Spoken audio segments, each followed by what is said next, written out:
Life Audio. Today on Talk About That, John offers a chimpanzee a promotion at NASA and travels back in time to meet Alexander Hamilton, and neither goes well. Meanwhile, I reveal the one thing you don't do on a tour bus and ponder the time that Russia skipped the first 2 weeks of February. Plus a conversation about performing under intense pressure and the most important quality a public speaker can have. Today's episode is not sponsored by beets. Finally, a vegetable that tastes weird and stains everything it touches.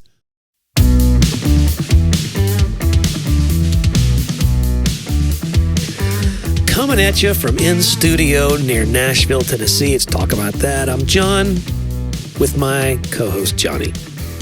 Near Nashville. Well, I don't want to be too specific. Yeah. What if someone comes after us? Parts unknown.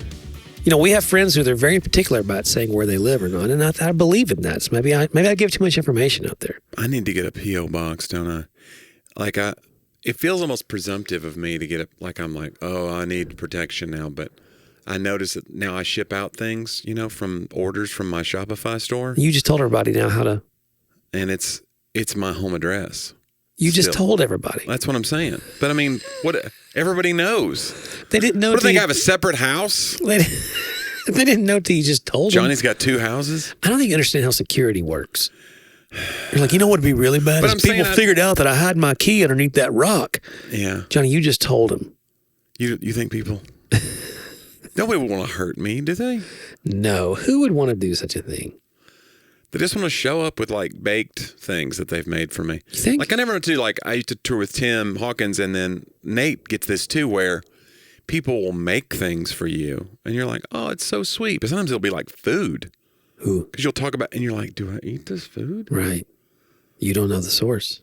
You don't know, and you don't even know if it's any good. But also, somebody could be trying to poison you. Yeah, but. Again, to me... Make a suit from your skin, whatever. Fans. Just like they do. I would never assume I was important enough to be poisoned. That's what I mean. I'm like, just eat the... Tim had a joke about how this fun-size Snickers is such a ripoff. He goes, I don't even like the regular-size Snickers. I want a huge Snicker loaf. So there's a dessert that you can make where you just make a Snicker loaf that you slice like a cake. Yeah. And people would bring Snicker loaves to his shows. Wow. So we'd have them all over the bus. Gigantic chocolate bars. And you ate them. I had a bite. Yeah. And you didn't go down. And I didn't. That's the thing, too. You don't want to have any intestinal distress on a bus. No. Because if you don't know the rules of a bus, you can't go number 2 on the bus. Right. That I don't even know why they put it back there. The bus bathroom is for number 1. Right. So if you're number 3. So I always go, for number 3. Don't even get me started on number 3. But I'm always like, well, what if I wake up and I got a little colonic issue?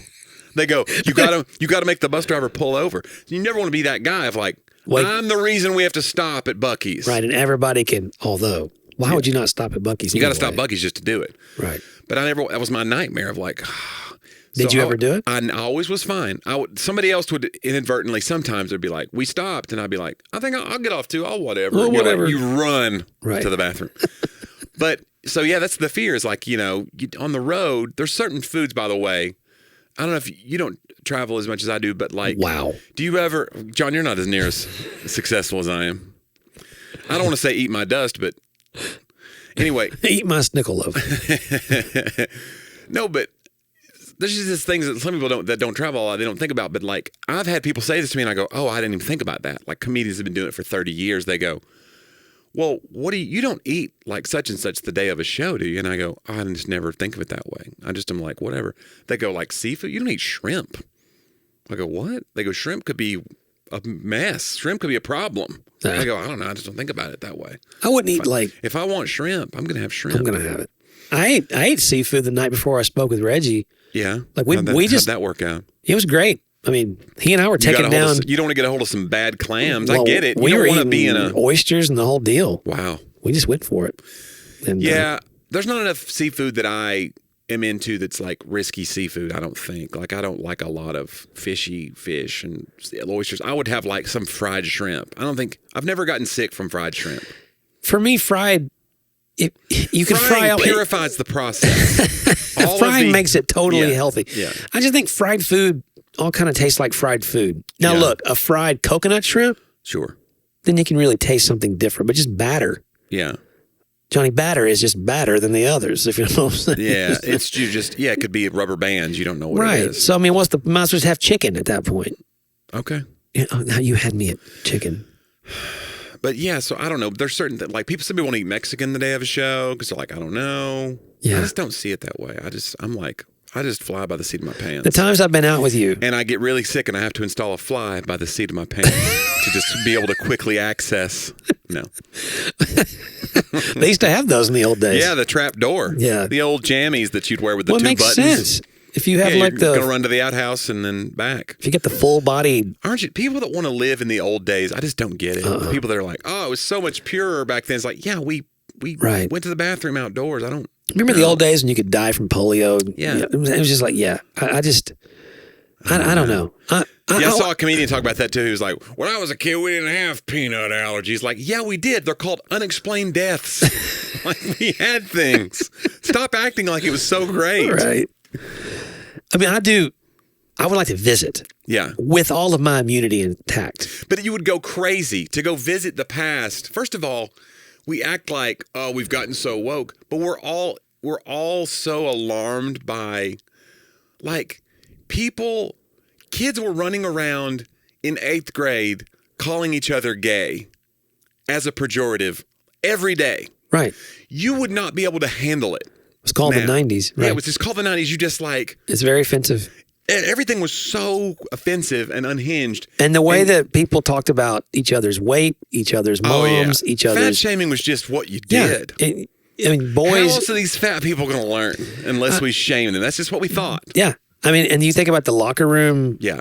Yeah. No, it was, and I'm sure a lot of that still happens, Yeah. but Well, in your house, maybe. it's considered. You're very insensitive. No, I'm with you. I think I want to go back further. I think you just assumed I was going back to the 90s. You're going back. I want to go back and check out the 1890s. You know what I'm it's saying? going to be a great time to be you. 1790s in particular. Dude, 1780s, come on, bro. Go hang out with Hamilton. Yeah. I'm sure he'd love to talk to me. So, like, you're going to be the subject of a. Oh, wouldn't that be good to blow his mind? Be like, hey, you. Do you know Broadway over there? You mean that street over there? Yeah, Broadway. Someday we'll have, Yeah. People will pay thousands of dollars to see someone rap about you. Right. And he goes, what's rap? And you go, buckle your safety belts. He goes, what's a safety belt? Well, then I'd start rapping for him to show Yeah. him. And that's when. Right. Yeah. He's like, they burned me at the stake or something. Yeah. They didn't do that a lot. Yeah, that's the thing. Is like he'd have to find out from you that he gets assassinated. He's learning too much. He's learning about rap. He's learning about his own death. It's like he's learning about there's a song called Broadway. "I'm Not Throwing Him a Shot," and you see, it's really ironic cool. because later on you're going to shoot into the oh, I've said too much. You know, He's like, Wait a minute. There's no way I'll lose a duel. I don't know how to tell you this, bro, don't shoot into the air. What if he would have shot Aaron Burr? What if you go back and you alter history because you tell him? Right. Yeah. That's what I'm saying. I show up, he shoots Burr, or doesn't even show up at all. Does Hamilton become president? That's the question, which most people would think not because of the scandal that he, put himself through in order to keep everyone from thinking that he had hurt the government, the Treasury side, right? Yeah. That he had done something shady. So instead, he let them all know that the shadiness was actually in his marriage. Yeah. But all of those guys had affairs and stuff. They just all didn't Stop write about He was a it. man of his time. No, we I'm not all saying cheated. I'm not saying it was okay. I'm just saying we all cheated. No, we didn't. some of those John. guys still became presidents. What I'm saying. I didn't cheat in the 1700s. No, you did not. For the record. For the record. That'd be great. He finds out about his own death. Then he also finds out, again, how would he feel to find out that the play is, most every character is being played by people of color. Yeah. And that there's like also a lot of altering of the actual facts, And a lot of affluent white people now pay money to come see your story be retold in other characters who are, they're people of color. Right. Which I love because I do think that affluent white people also need to pay attention to the fact that there's other people in American history and the stories that we don't get plays written about often. So I like what, Lin-Manuel Miranda has done here. Lin-Manuel Miranda. It's a tough one. It's like the one for me is physician's assistant. That's a tough one, right? It's Physician's too much. assistant. This physician's assistant is making a mockery of this entire judicial system. It's tough. Johnny, speaking of making mockeries, Yes. these ads are not going to do that. I hope. That was good. Speaking of the opposite, Hey, let's nice save. Yeah, no problem. Let's take a moment and hear a word from a few of our sponsors.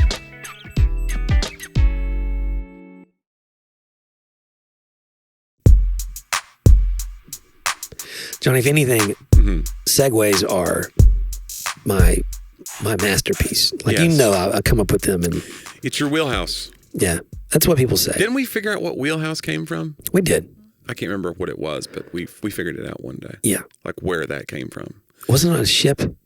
I don't know. It means like you're in your groove. It's your.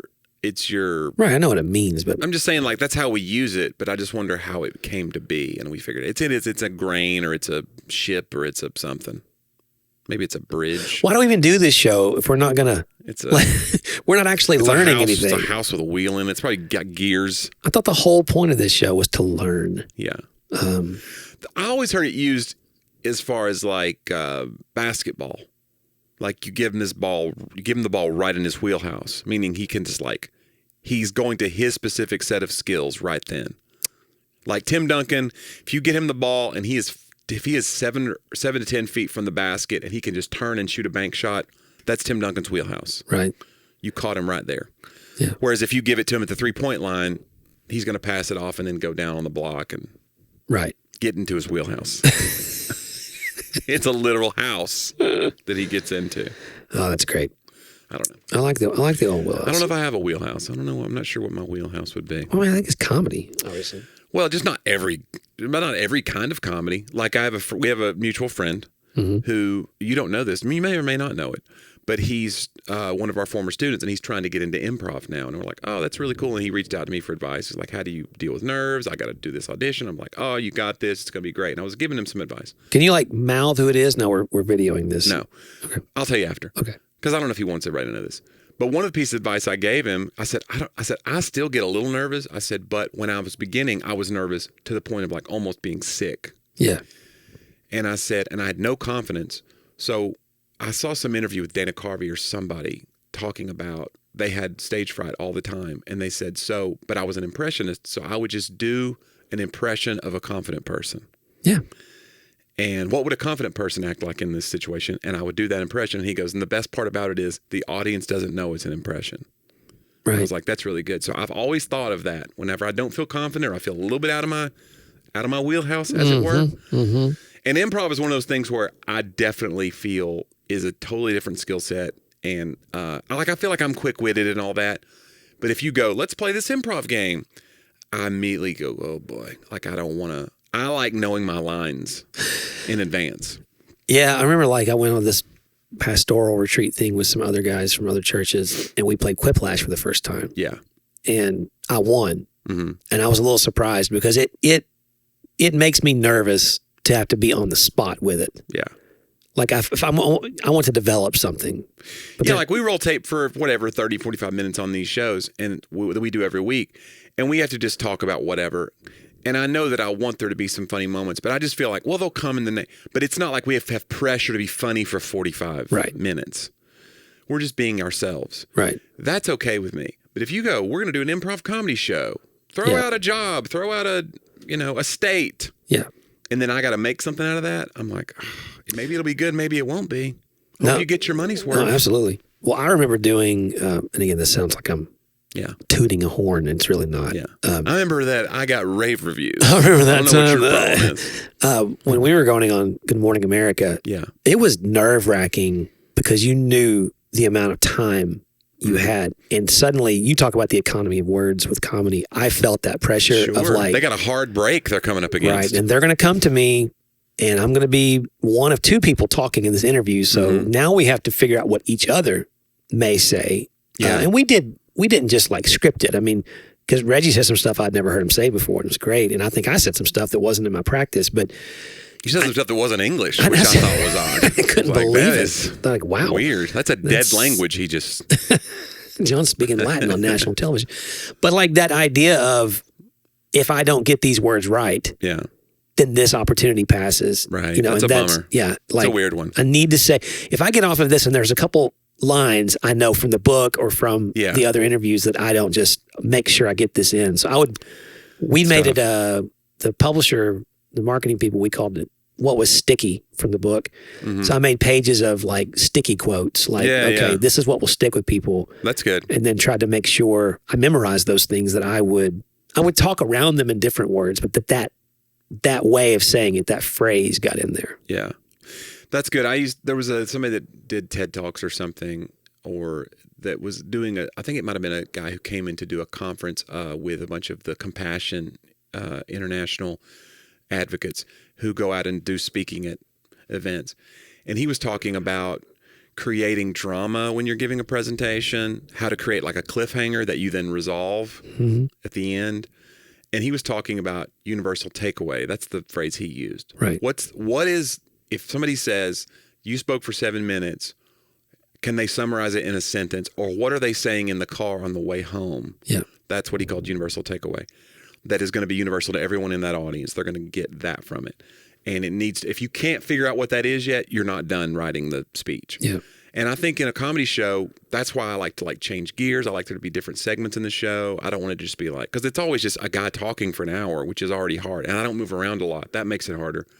So I'm like, I'm already thinking of those segments in my show. Like, all right, what do I want them to be repeating on the way home? What do I want them to remember? And so you have to know that about yourself and know what's missing so you know what to add to. Remember for a couple of years there, when I first became teaching pastor, I would end every message with what I called the take-home box. Right, I remember that. Yeah, and I would have 1 to 2 little bullets that I'd already talked about that like, all right, because I wanted that. Like when I want you to take this with you. Yeah. If you don't know what it was, this should be the leftover that stuck with you, kind of thing. Yeah. And then we stopped doing that because I'm not sure it mattered. But, No, I think it was great, and I think you blew it by going away from it. Well, I preach a lot shorter now. Yeah. So maybe I don't set out to make 2 or 3 points generally anymore. I set out to make one thought with other thoughts around it. It'll have multiple thoughts, but I think that's part of the key. Instead of thinking, I got to get this much information, then I think, what could be one thing? Then if you only have one, you don't have to have they all have to start with the letter T. Well, yeah. Just be like, look, this can start with whatever letter I want. Whatever letter. The odds, there's really 26 options. That's beautiful. Yeah. So, and occasionally I use an asterisk to start, which is weird. Yeah. It's like, ooh. It's like, and then there's like something at the bottom that says void in the state of Kentucky or whatever. Sermon not actually by John Driver. Right. Yeah, exactly. Cited from sermons.com. So, yeah. But yeah, that's fun. And I like that. Being very not self-critical, but self-aware enough to be like, all right, this is an opportunity. I know it's big. Like, I don't love the idea. Like, there's a thing where you can get crippled by thinking every moment, like, I'm being judged and I've got to, this may never come again. That's crippling to think that way all the time. But then there are some moments if you have a career where you speak or you whatever, like, it's big, and to try to pretend that it's not big is not helpful either. No. To go like, well, look, whatever happens will happen. Like, no, this is worth working hard on. Right. Because it is a big moment. Don't take it for granted. Because you're not honoring the gift if you take it for granted like that. The line between pressure and preparation is really hard. Like, even with my daughter, there'll be times it's like, hey, I know this is going to make you feel pressure, but we need to prepare for this. Yeah. What are you going to say in this situation, or to the teacher? Like, so what we do. And then you go, I'll be the teacher. Yeah. Well, I have made her practice. Do you? Yeah. I told her, because she's beginning. Do you do Charlie Brown? You do Charlie Brown's That's what she's hearing. That's what she hears. Yeah, that's always I used to, when I was preaching, because I would have a timer, I used to have it end with crickets. And then I would tell myself, when I start hearing crickets, that's also what they're hearing. Wow. Like, so I would know. Yikes. But there's this idea of I know it but then that's too much pressure. I get nervous. It's like, but trust me, you'll be way more nervous or you'll have regrets if you go in there and you did not say the thing you wanted to say, kind of thing. So, yeah, I remember Seinfeld talked about getting ready for his first Tonight Show. He'd been doing comedy in the New York scene for 5 years or so. He finally gets to Tonight Show. He knows it's a big deal. He knows it's a career-making deal. And so I've heard interviews with him talking about it. He would go run in the city. He's a big jogger, and he would jog in the city, go over that. He would do that spot, that 5 to 6 minutes. He would do 5 times a night at different spots in New York. Or if he was doing an hour, he would make sure that was in order or at the first part of his show. He was running that. And he said then he would run around the city every day and he would go over it in his head or he would listen to it on tape or whatever. He was like, my goal was that I could do this 5 minutes if someone was punching me in the face. Yeah. Like it was so muscle memory by then. But I didn't want it to seem red either. So you can't, right. like that's to make it feel natural. Then you got to practice that. And like, there's something to that. But take the process seriously, but then not take it so seriously that it becomes like crippling to you. Right. That's the hardest part. Yeah. Because if you go, this is everything, and if I blow this, I'll not even be worth, while as a human. Like that's not right either. There's a blend of like taking it seriously, honoring the gift, but also like, being loose enough to really give your best. Well, not in athletic circles, but certainly in artistic circles, you should never think that what you're about to do is your best.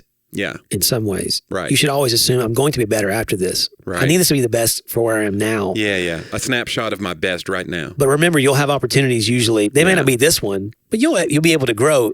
That's the hard part. You may miss an opportunity that you can never come back to, but you can't predict what's next. So, Jonnie, some of this actually segues well into John, that's what we're good at. The next segment.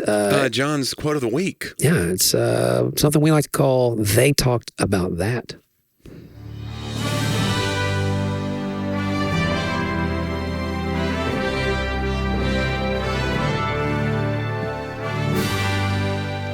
People think that's a clip, but we actually have a horn section. Right. We bring in every week. Every which week. I think it's a lot of money. The overhead of this show I is... know. They sit here silently the whole time to do that one thing. Thank you, guys. You guys are done for now. Appreciate you. Good job. Jean-Jacques Rousseau said, people who know little are usually great talkers, while men who know much say little. I don't know what that says for this show, but it's not good.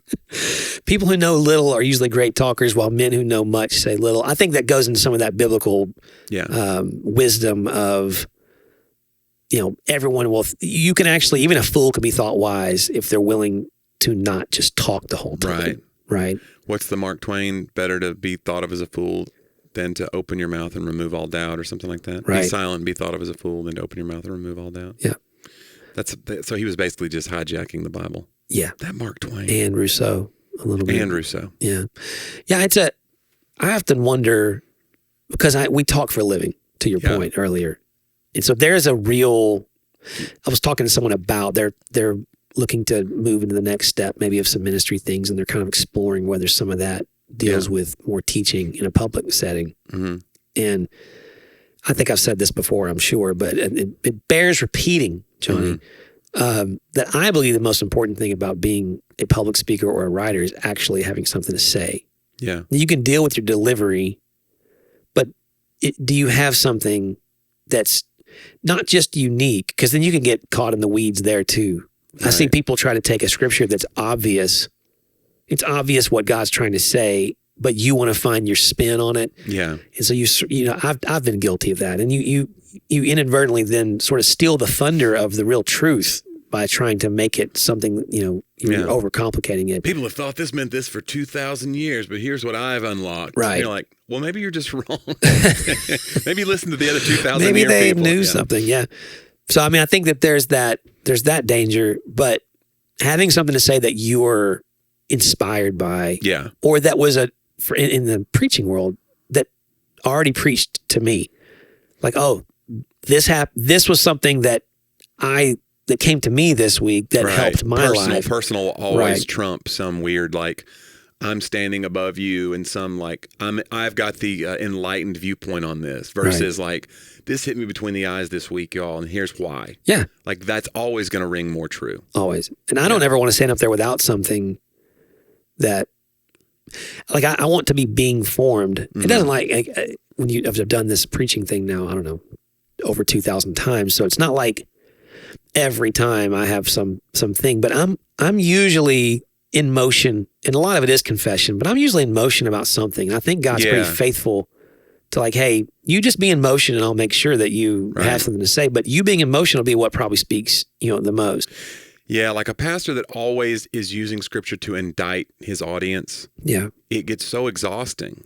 So when you see somebody who's like indicting themselves a little bit with scripture, or they're saying like, this really convicted me this week. Yeah. It immediately makes you lean in because you're like, okay, he's being real. He's being vulnerable here versus like, I have this secret super handshake relationship with God that you could never have. And he's revealed to me this truth this week that I think will help some of you. Right. Like, I'm already like, here we go. Yeah, here we go. And I know that there's a time and a place to be like we want our pastors to have a spiritual relationship with God. We want them to know more than that. Like, I get that. You want them to know, and like it's their job to study the Bible. I get that. But this idea of like, just be real with people. Don't pretend that you have to be perfect or that we won't listen to you. Like, I think that's over. I think that era of Christianity is over, of like the perfect pastor, because we just know it's not true. I don't think it's over everywhere, unfortunately. Well, I mean, for me, there's no way I would ever go somewhere where it's like, oh, he's the oracle and can never be, he's the untouchable But there's one. still quite a bit of circles, and we've run in some circles before ourselves, but there's still quite a few circles out there where there is a person on the stage that is above the rest of us. And I think the reason it works is people really want that. Mm-hmm. I've been reading again this Japanese theologian, Kosuke Koyama, and he talks about that a lot, that an idol by definition is something you can hold in your hands. Mm-hmm. So, or an idol is a visible God. Yeah. Like if you have a God that you can basically contain with your hands or with your vision, then most likely it's something you've created, right? Because God doesn't need, he doesn't need your holding. Mm-hmm. Like it's supposed to be God that holds you is what he says. So instead of you holding, when idols, when you hold God, the real God is when you know that God's holding you. And this sort of idea of when I can, and you can take good things. Idols can be really good things. Like they don't have to be all bad things. They're just something that I elevate and I make a religion of my own making. Yeah. And that's what we do, I think, when we want a great speaker or a great leader to be above it. It's just human. Humans do that. And he even talked about how the Israelites did it. Like humans make idols when they're lonely or scared. So they go into the desert, right? They've seen the fire, they've seen the Red Sea, they've seen, their deliverance from Egypt. Moses goes up on the mountain for 40 days and does not come down, and now they're without their leader, right? So they get lonely or they get scared, and what's the first thing they think to do? Is they make an idol. Right. And that's what we do, in that when I'm isolated from things, I might not go fashion a golden calf. I mean, mainly because I don't have that much gold, Jonnie. Right. But if I did, I wouldn't know how to fashion a calf. You could do like a paperweight, maybe. Right. I might. If I was going to melt down gold, it would just be a big clump of something. Because how would you even shape those it? little nuggets that you used to wear around. Remember the pendant era of the 90s where you just wore it on a chain like a little nugget. Yeah, I'd let the gold. That's what you would have. And be like, hey guys, look, we're all going to worship the golden nugget. Like, I don't like this. Yeah, this is not. Can make it look like anything. Maybe it looks like something on its own. But the point of that is obviously that I think we do that whenever I feel discontented, disconnected, or in a place where I shouldn't be. My first inclination is take matters into my own hands, right? Or find something else to put confidence in. Yeah. And so that becomes that, because it's sitting for 40 days without being able to see what God is doing. That's uncomfortable, or that makes me feel scared. Right. So it's just an interesting idea there. Well, and to a point about the earlier thing we talked about, which is like when I feel insecure as a performer, I pretend to be confident and the crowd doesn't know. Like, I think that can be so toxic in a spiritual standpoint. If somebody comes out and is like confidently saying the wrong things, they can still get a crowd to be like, well, he seems like he knows what he's doing. Like, we have a lot of that happening where it's like, you just have a lot of really good salesmen who are under the guise of preachers. They're just really charismatic people. And so like, if they're not really, really like on their face before God and doing the right stuff, like they're just like, this is a good thing. I can sell this. Well, it is strangely to say, it is very sellable. Yeah. Especially the gospel that's about you're accepted. Mm-hmm. Or the gospel of outrage is also very sellable. Sure. Or like we've got it right. Everyone Right. else is outside the circle. You can be- it's becoming very popular. You can again. be right if you just be like us, and Like gatekeeping is just when you have to gatekeep to keep your idea of evangelicalism going, like it can just be very, I don't know, it's attractive to a lot of people because you're like, oh yeah, as long as I'm in the circle, yeah, this is a fun place to be because I can just point my finger. right. Anybody else outside the circle, I can be like, this is what's wrong with you. And like, that's a very sellable concept. I'm even allowed to hate, Yeah. right? I don't have to abide by the rules of my own Yeah. religion anymore. So, well, Johnny, I hope that We we're fixed it. I hope that we're people who know much and say less. I don't know. when It we feels talk. like we've already talked way too much. Let's wrap it up, John, with our This Week in History segment. We call it Talk About Then.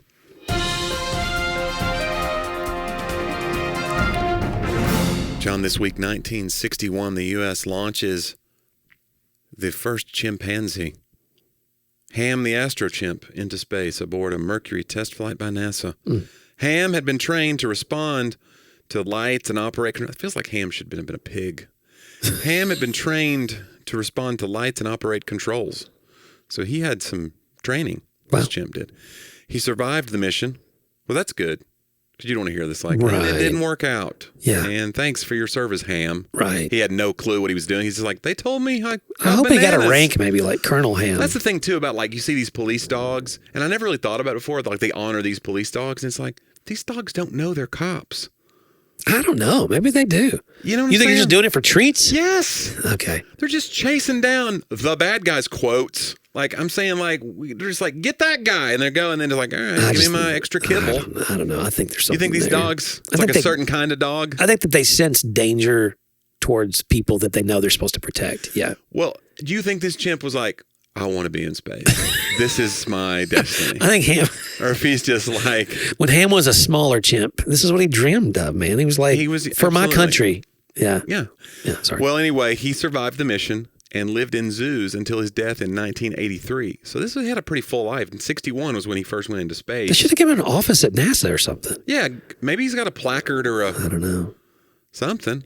Should have given him some more. Yeah. It'd be great if he had a real job. Like when you see all those shots of like, Houston, we have a problem. And He's it just- cuts to that gigantic room of people and it just pans over and you just see like him. He's got the headphones on. He's just like, he's banging on some buttons. They don't know what he's just like, all right, that's He just him. put dummy buttons over He's there and got- just let yeah, him sit there. He's got tenure. We don't know what to do. You know when they do all the pre-flight checks, it's like medical, check. Trajectory, check. Ham. He just starts He just making starts a bunch of screaming. I can't do chimpanzee Yeah, noises. he throws feces. Okay. John, this week, thanks for your service, Ham. This week, 1933, The Lone Ranger premiered on radio. The first radio broadcast of the Lone Ranger radio program. It was initially aired on WXYZ, which is Wow. Not very interesting. Those are the creative. call letters. Out of Detroit, Michigan, with George Seaton, a.k.a. George Stenius. Voice. I don't know why you would. If you're George Seaton, just be George Seaton. Voicing the Lone Ranger. Although he originally was aimed at children, the audience was about half adults. So the adults immediately caught on, and it was kind of one of those like your whole family could listen together. The opening announcer would say, in the early days of the western United States, a masked man and an Indian rode the plains searching for truth and justice. Return with us now to those thrilling days of yesteryear, when from out of the past come the thundering hoofbeats of the great horse Silver. The Lone Ranger rides again. That's how they open the show. But It's It's great, but draws you in. yeah, but is he really the Lone Ranger if he has a sidekick? Shouldn't he be the? He's not alone. It's a duo. Yeah. It's And number two, the formerly lone. if you ever take Spanish, Yeah, do you know what tonto means? I don't. It means dumb or foolish. No, it does. It does in Spanish. Now But I don't. that's not. I don't know what it. I don't know what it means in. I don't know which Native American dialect that it comes from. Maybe I should look that up. But I don't. I always thought that when I started studying Spanish, I was like, well, tonto. That's Yeah, surely they did not intentionally. yeah. That's not great. I will take this opportunity to tell you because I'm always. Are you going to retroactively cancel the Lone Ranger? No, I'm not. But I'm gonna. culturally but I'm gonna insensitive? rep some Ken Burns documentaries. Okay. There is a new one called American Buffalo. Yeah. It's 2 episodes. Johnny, it's unbelievable. You need to go watch it. I know you think, No, I've seen some Ken Burns stuff. I watched the Dust Bowl. I told you that. but you need to go watch Buffalo. Like, it is The American Buffalo. It's unbelievable. And just to right. see I won't believe it. the hundreds of millions of buffalo, you think it's lies? and then the hunting, Yeah. and the poaching, and and almost down to nothing. They were under 100. I don't think I could take it. And I'm the such American, an animal but they lover. came back. Like, this is one of those times in it's like the beginning of the conservation movements, basically. Yeah. And they brought back the buffalo. Okay. I think there's over 100,000. If you believe the mainstream media that they were ever threatened. Well, you can see the pictures. They have photos. But anyway. Of us literally threatening a buffalo. Get out of here. Get into spaceship. Okay. Well, that's the thing. Like, where's the first buffalo to go to what space? Size animal they were like, all right, chimp. Okay, they can do some human things. Let's do this. He can push a light button. We're not risking a human life here. Let's do it. But like, at what point they're like, what about this? And they were like, we're not doing that. We're not putting an elephant in the spacecraft. Yeah, the elephant's supposed to be the smarter. Right. Yeah. He'd still remember it. Okay, John, the Beatles. This week, 1964, I Want to Hold Your Hand reaches number 1. So this is the beginning of the British invasion. They do Merv Griffin, I guess, shortly thereafter. It's a big deal. Are you a Beatles guy? I like the Beatles. What's your favorite Beatles song? I Want to Hold Your Hand. No. Yeah, I mean, I'm sort of... You like the doo-wop? I'm so the doo-wop side of things. When they get original catalog, when it was very cutesy. No, I think yesterday. Bouncing their head I think back. Yesterday's my favorite song. Yeah, that's pretty great. I mean, it's hard to beat Yesterday. Yeah. Do you know the story behind Yesterday? I don't think I do. So the short version is he wakes up, he has it in his head. Da da da da da da da da da da. He thought this has been written by somebody. Back then, you can't just like Google. Right. You can't go find. You can't Shazam it. You can't figure out. So you just go. It's too good. I'm stealing this. Yeah. And then he realized that it wasn't. But the lyrics, to remember the words, he wrote scrambled eggs. Scrambled eggs. Yes, I have heard this. Oh, my darling, how I love your legs. That was the original. That was his placeholder. Wow. Scrambled eggs. Oh, my darling, how I love your legs. But I mean, it became the most beautiful, like poignant. But the melody, sad. The melody is unbelievable. I think he should have left it at scrambled eggs. It could have been like a Wiggles song or something. You know what I'm saying? But man, it's a little risque for Wiggles, I guess, loving your legs. But lyrically, man, great. I like Eleanor Rigby. I think it's perfect. It's a perfect song. It's really sad. Mm-hmm. Look at all the lonely people, and it's got a little bit of religion in it, where Father Mackenzie does the funeral for this lonely lady. Yeah, and then the line that says he wiping the dirt from his hands as he walks from the grave. Yeah. No one was saved. Wow. Like this idea of like this guy's just doing his duties as a pastor, but he's still a little heartbroken that like he didn't get to preach. No one like it. There's something about it, and I don't know where they stood on religion at that time. That later in their career they got into like Eastern mysticism, but being somebody who came up in faith and worked at a church and like. To me, that song encapsulates a lot of like the loneliness of being a pastor, the loneliness of being a person in the world. Yeah.